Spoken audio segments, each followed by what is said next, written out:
We are introducing today podcast. We are introducing today. Podcast 50. No, this is podcast 57. We are introducing a new topic stream that we're going to do for a few weeks or a couple of months. We don't really know. Haven't decided. Yeah, it'll be.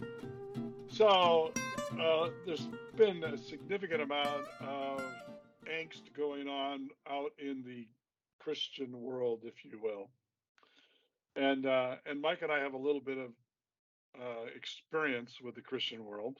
Okay, we have a lot of experience with the Christian world, the evangelical Christian world. And it's really fascinating what seems to be happening currently within the framework of the information that's coming out into people is that this whole idea of people are leaving the church by the droves. Evangelicalism is dead. Pastors are, below lawyers and used car salesmen and politicians in respect throughout the country. That every time you go to a church, you're going to be abused at some level, spiritually, emotionally, psychologically. And we want to start a dialogue, actually, hopefully with you folks, that we would get people to respond of your thoughts about where exactly is all this going and why? Why are we having so much trouble or parent angst? And one of where we just thought we would jump off into this is a little bit about this whole concept or idea of spiritual or church abuse. What is that? I mean, what in the world is that, and where are we going with all this stuff right now? It seems we're just kind of flailing around across the country from, whether it doesn't really matter whether it's Catholic or Protestant or it just seems to be one of those issues that are right out there that people just will not leave alone.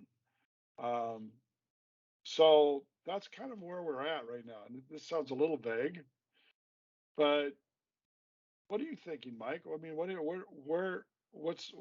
are you seeing? What's your thoughts in this process? We don't want anything we say to construe the idea that we are blowing off the importance of a person who's been abused by a church or an organization, by either an individual or by the system.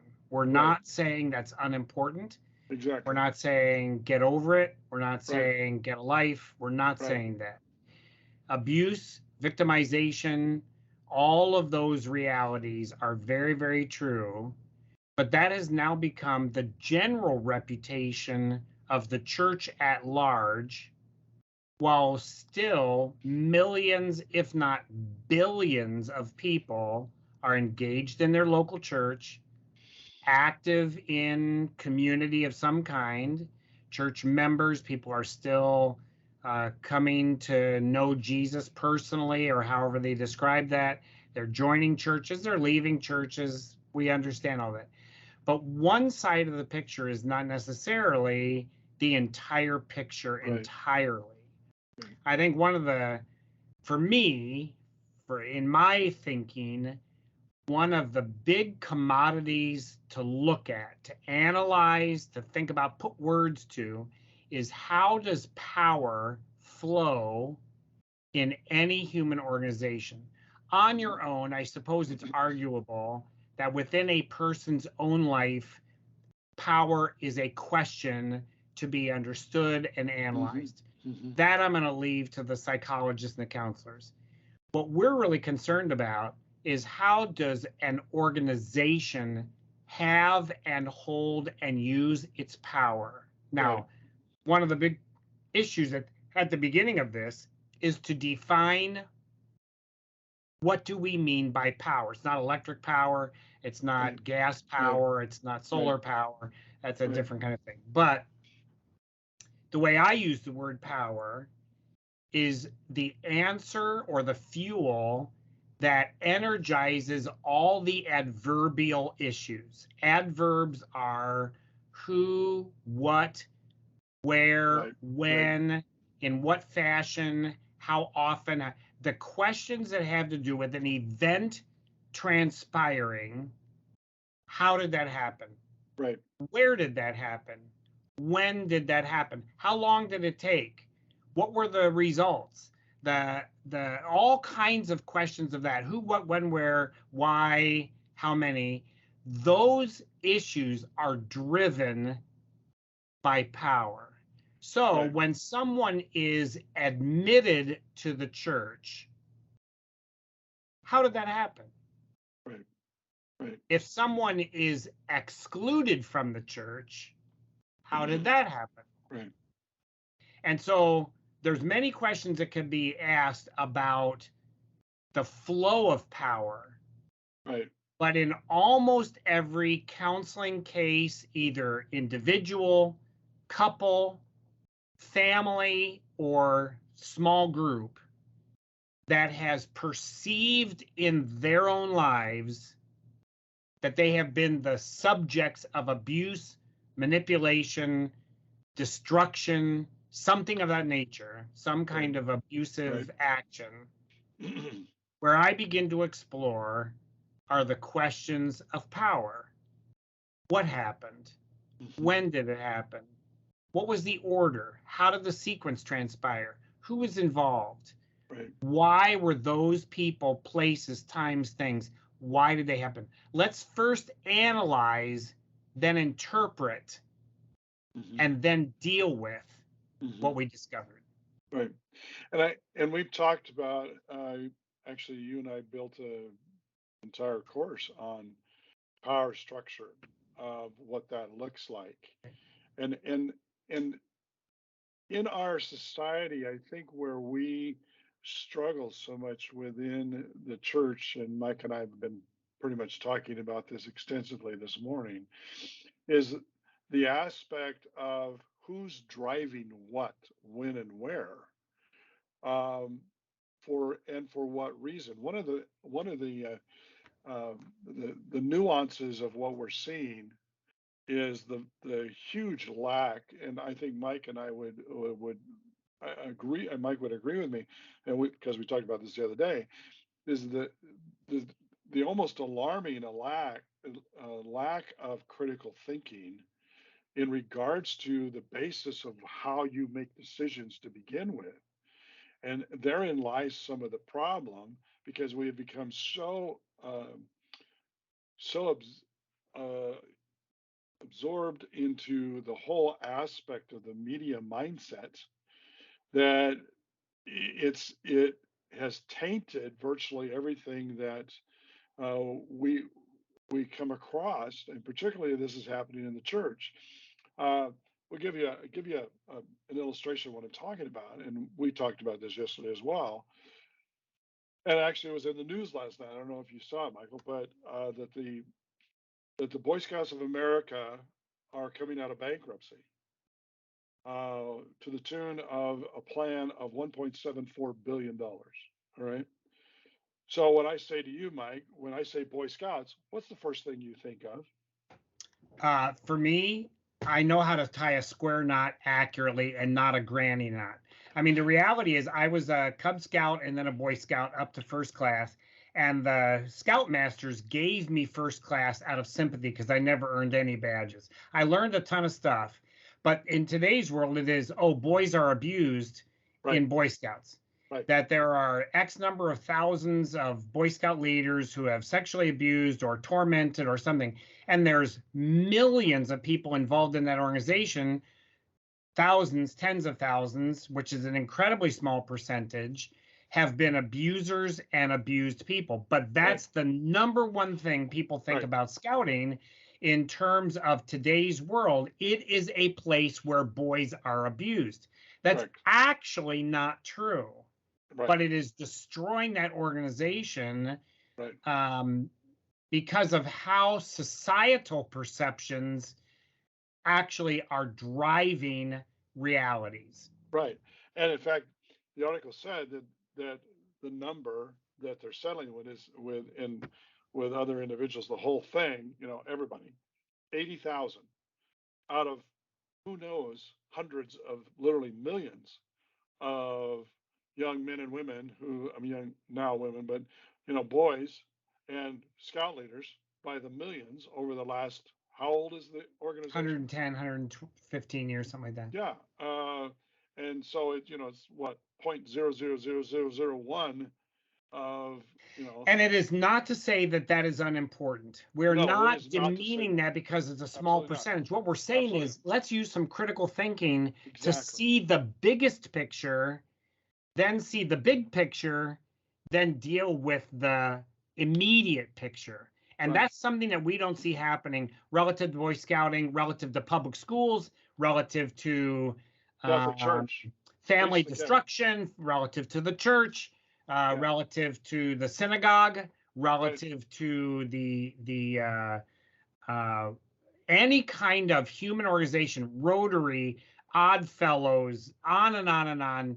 Those all human organizations have a societal perception and a reality of the folks that actually go and get some good out of it and do Right. some good in it.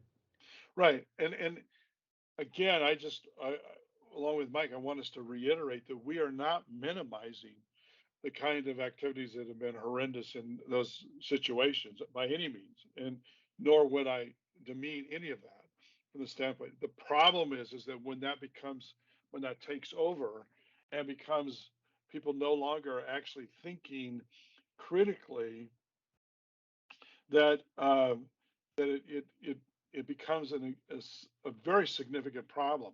Uh, just recently, I was listening to some a podcast in regards to talking about um, the media has been blaming the particularly in the South. Um, there's been this whole. I mean, it's just this whole big thing that's been going on of saying that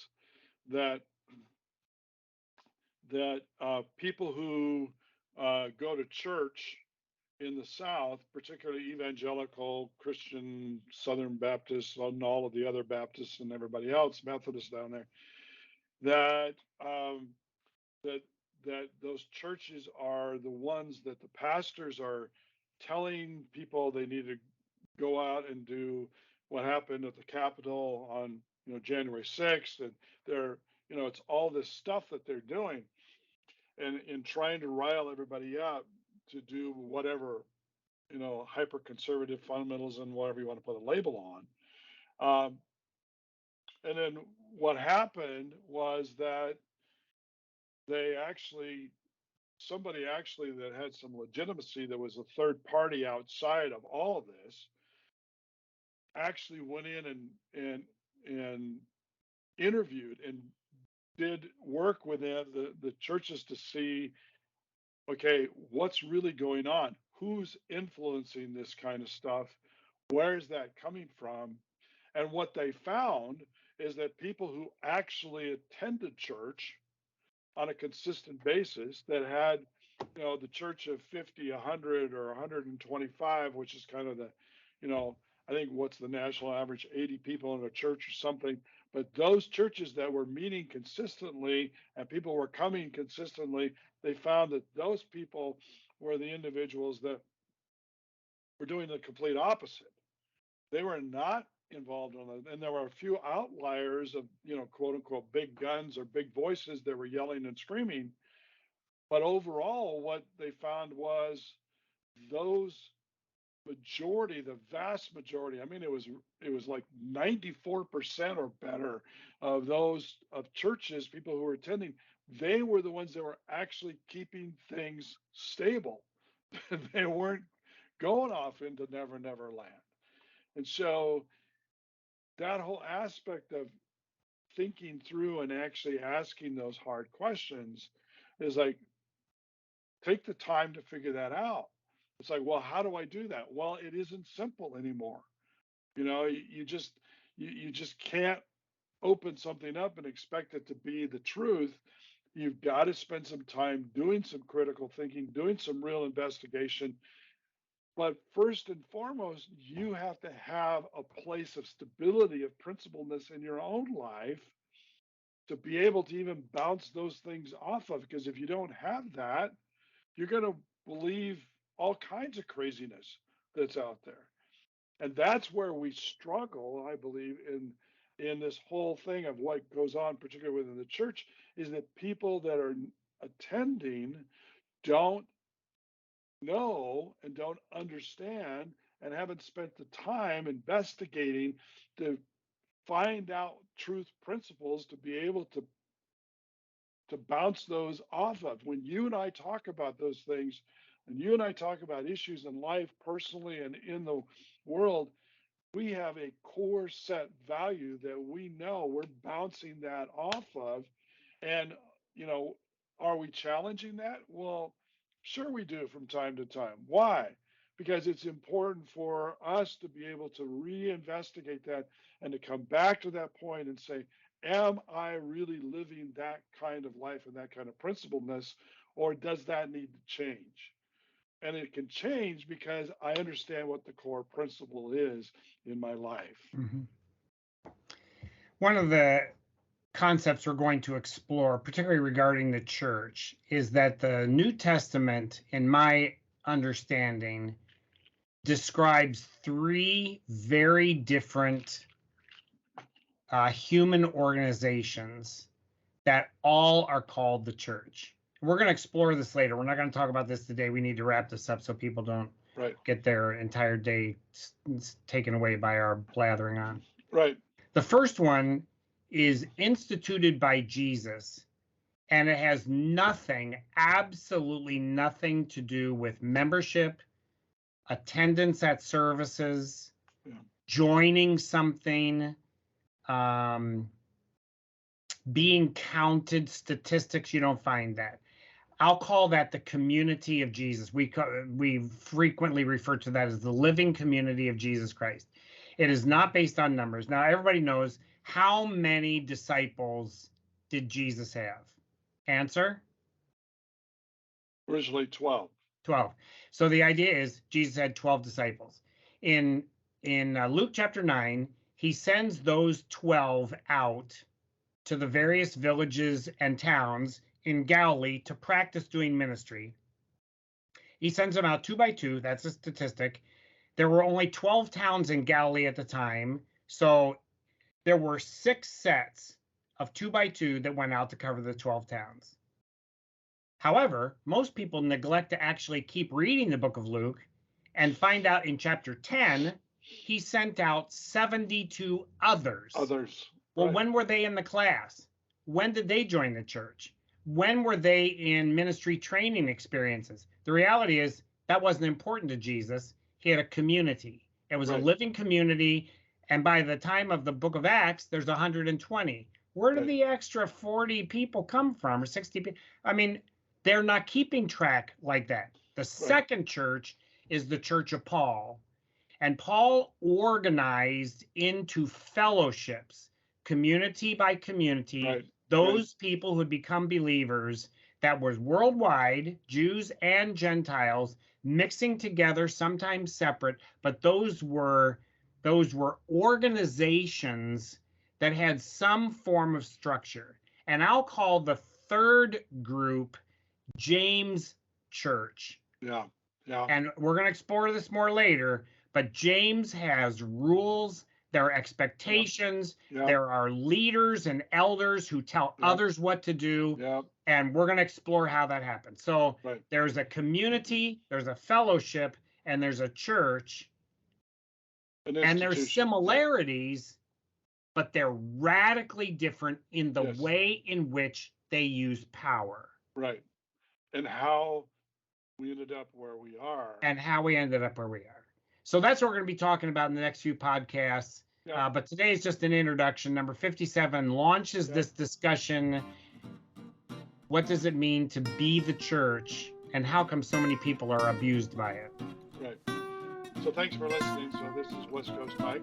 East Coast Mike. We're going to keep going on this conversation. Join in. All right.